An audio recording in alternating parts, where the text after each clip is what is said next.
Hi friends, welcome back to the Enchanted Stay, where fantasy books, stray kids and honest reviews live side by side. Today we're diving back into one of my favorite thriller series, the ARKANE series by J.F. Penn, and specifically Book 8, Destroyer of Worlds. If you enjoy historical thrillers with religious artifacts, global adventures and high-stakes supernatural danger, very Dan Brown energy, then this might be right up your alley. So grab your sword and light stick and let's get into the review.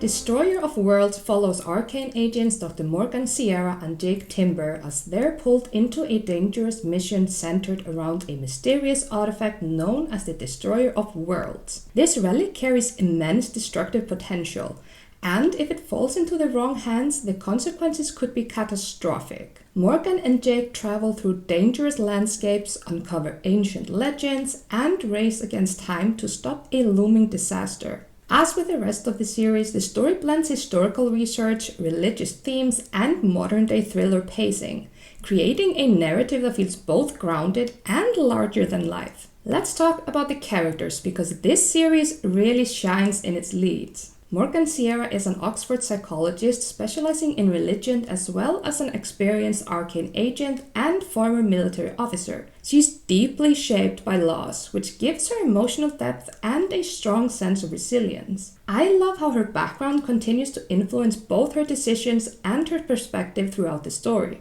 Jake Timber, her partner, is a seasoned ARKANE agent from South Africa who has also experienced profound personal loss. His dynamic with Morgan is one of my favorite parts of the series. Their partnership feels balanced, strong, loyal, and full of unspoken tension. Speaking of tension, the budding relationship between Morgan and Jake continues here.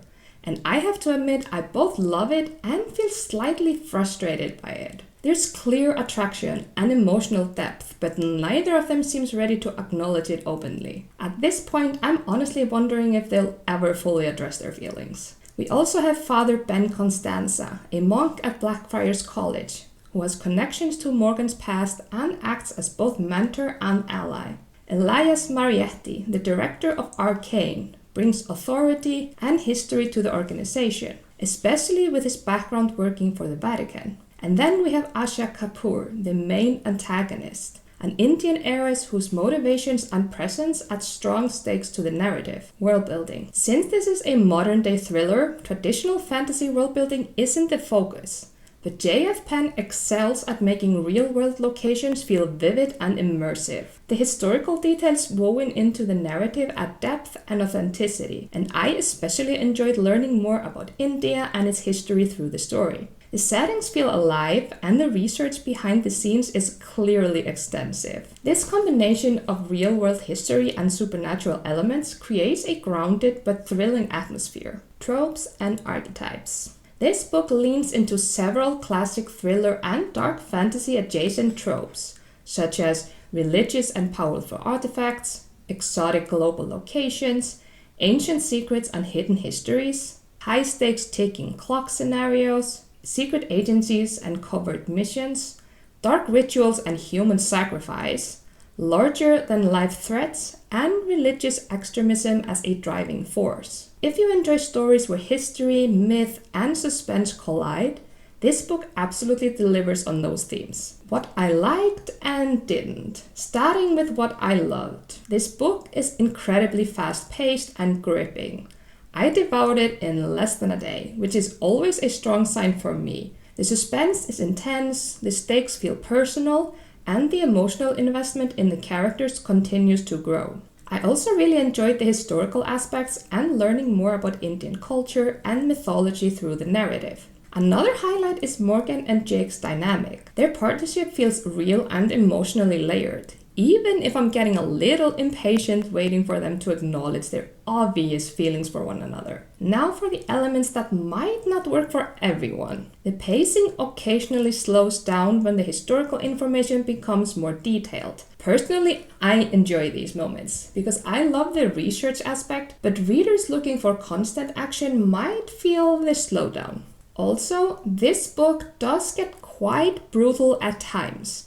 The darker elements and intensity might be too much for some readers, depending on your comfort level. Final thoughts. Overall, I give Destroyer of Worlds 4.5 out of 5 stars. It's a thrilling, suspenseful addition to the ARKANE series with high stakes, strong character dynamics, and fascinating historical layers. If you're a fan of Dan Brown-style adventures or religious thriller mysteries, this series, and this book in particular, is absolutely worth checking out. Would I read it again?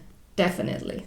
And honestly, I'm already continuing my journey through the series. Have you read any of the ARKANE books? Let me know your thoughts in the comments, especially if you have opinions about Morgan and Jake's relationship, because I need to talk about that. And if you enjoy honest fantasy reviews, world-building discussions, and a little Stray Kids coded chaos on the side, don't forget to like, subscribe, and join the Enchanted Stay.